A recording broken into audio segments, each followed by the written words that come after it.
Assalamualaikum warahmatullahi wabarakatuh. Kembali bersama channel Pilapis, channel yang mengulas seputar perikanan. Teman-teman, pada video kali ini kami akan membahas tentang kebutuhan lingkungan yang perlu Anda ketahui dalam budidaya ikan nila. Ikan nila merupakan salah satu komoditas perikanan yang populer karena mudah dibudidayakan dan memiliki permintaan pasar yang tinggi. Namun, untuk berhasil dalam budidaya ikan nila, kita perlu memahami kebutuhan lingkungan yang diperlukan. Mari kita bahas lebih detail lagi. Pertama, suhu air. Salah satu faktor penting dalam budidaya ikan nila adalah suhu air yang sesuai. Ikan nila biasanya dapat berkembang dengan baik pada suhu air antara 25 hingga 30 derajat Celcius. Suhu yang terlalu rendah atau terlalu tinggi dapat mengganggu pertumbuhan dan kesehatan ikan. Penting untuk memantau suhu air secara teratur dan memastikan lingkungan air tetap stabil. Kedua, kualitas air.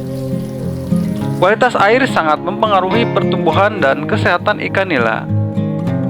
Parameter seperti pH, oksigen terlarut, amonia, dan nitrat perlu dipantau secara teratur.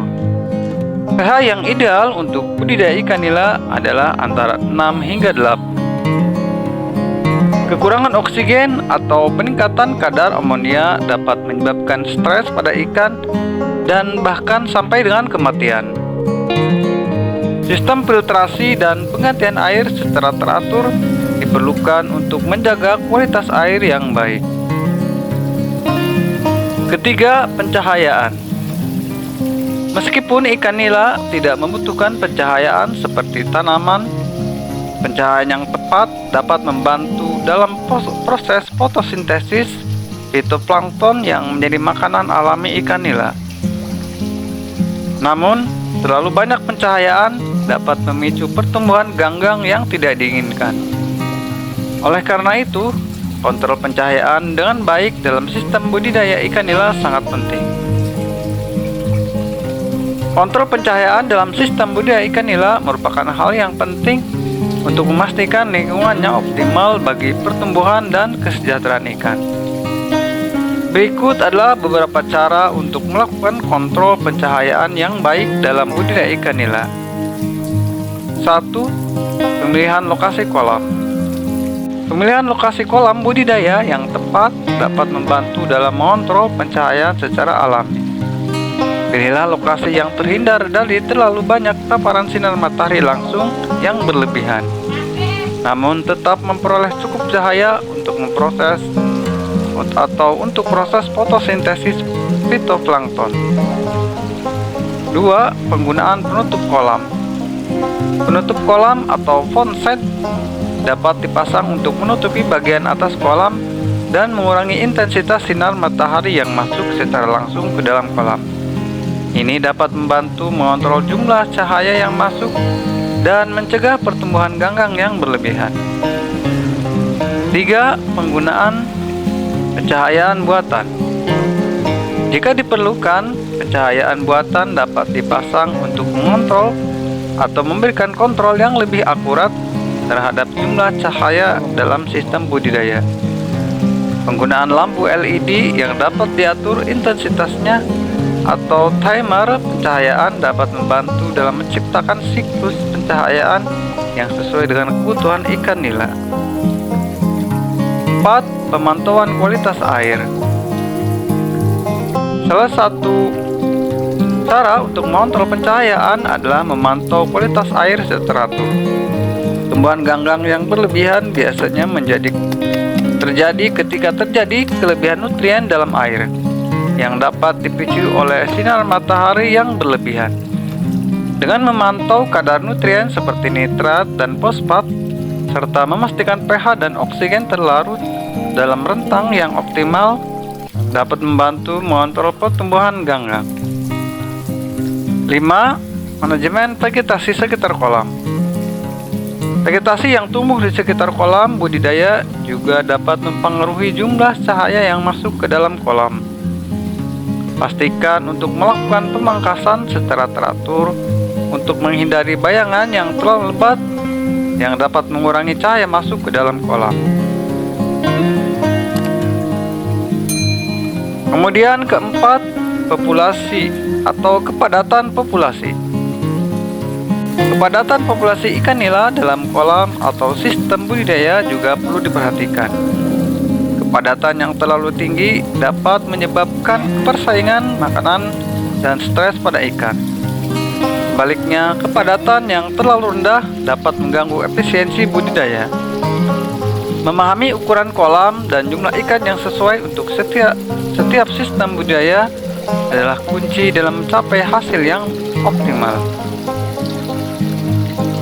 Berikut beberapa langkah yang dapat membantu Anda dalam memahami hal ini. 1. Tentukan tujuan budidaya. Langkah pertama adalah menetapkan tujuan budidaya Anda. Apakah Anda bertujuan untuk budidaya konsumsi, pembenihan, atau budidaya hobi? Tujuan budidaya akan mempengaruhi berapa banyak ikan yang Anda butuhkan dan ukuran kolam yang diperlukan. 2. Pelajari kebutuhan ikan nila. Selanjutnya, pelajari kebutuhan ikan nila dalam hal ruang, nutrisi, dan lingkungan. Faktor-faktor seperti kepadatan populasi yang aman, kebutuhan pakan, dan persyaratan suhu air perlu dipertimbangkan. 3. Perhitungan kapasitas kolam. Tentukan kapasitas maksimum kolam Anda berdasarkan kebutuhan ikan nila dan faktor-faktor lingkungan.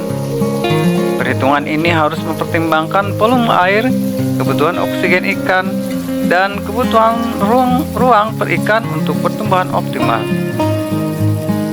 Keempat, pertimbangkan faktor lingkungan.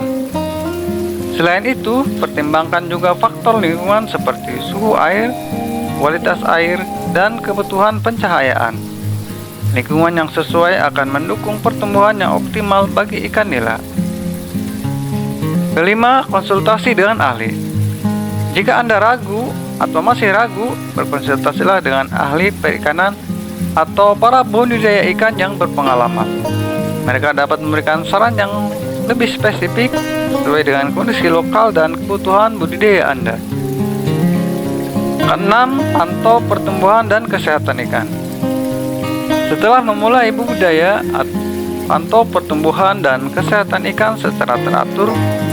Jika ikan tampak terlalu padat atau lingkungan terlalu tercemar, pertimbangkan untuk mengurangi jumlah ikan atau meningkatkan kapasitas kolam. Ketujuh, fleksibilitas dan perubahan. Ingatlah bahwa rencana budidaya dapat berubah seiring waktu. Jumlah ikan dan ukuran kolam yang sesuai dapat bervariasi tergantung pada berbagai faktor seperti kondisi lingkungan dan tujuan budidaya. Kelima, pemeliharaan lingkungan. Selain faktor-faktor di atas, pemeliharaan lingkungan secara keseluruhan juga sangat penting dalam budidaya ikan nila. Ini termasuk pembersihan sistem budidaya secara berkala, pengendalian hama dan penyakit, serta manajemen limbah. Lingkungan yang bersih dan sehat akan mendukung pertumbuhan yang optimal bagi ikan nila. Keenam, nutrisi dan pakan. Aspek penting lainnya dalam budidaya ikan nila adalah memberikan nutrisi yang cukup dan pakan yang berkualitas. Ikan nila adalah pemakan omnivora, yang berarti mereka membutuhkan campuran protein hewani dan nabati dalam diet mereka. Pastikan pakan yang diberikan mengandung nutrisi yang seimbang seperti protein, lemak, karbohidrat, vitamin, dan mineral. Selain itu, frekuensi pemberian pakan yang juga perlu diperhatikan. Berikan pakan secara teratur namun jangan berlebihan agar tidak menciptakan polusi air yang berlebihan. Ketujuh, sirkulasi air.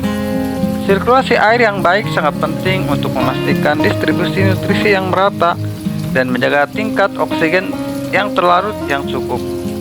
Sistem aerasi dan sirkulasi air seperti aerator dan pompa air perlu dipasang untuk mencegah stagnasi air dan meningkatkan oksigenasi. Hal ini akan membantu dalam mengurangi risiko penyakit dan meningkatkan pertumbuhan ikan nila secara keseluruhan.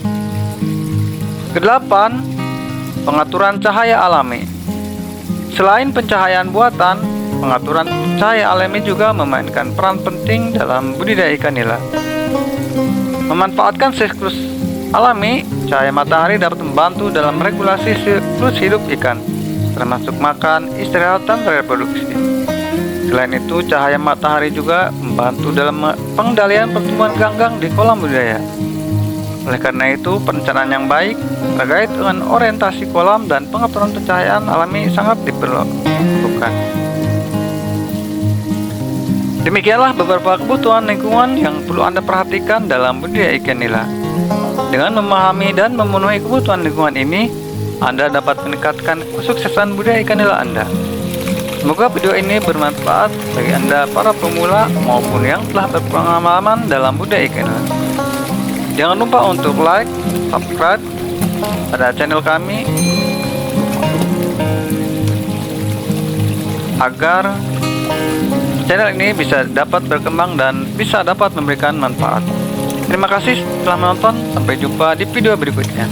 Wassalamualaikum warahmatullahi wabarakatuh. Salam perikanan.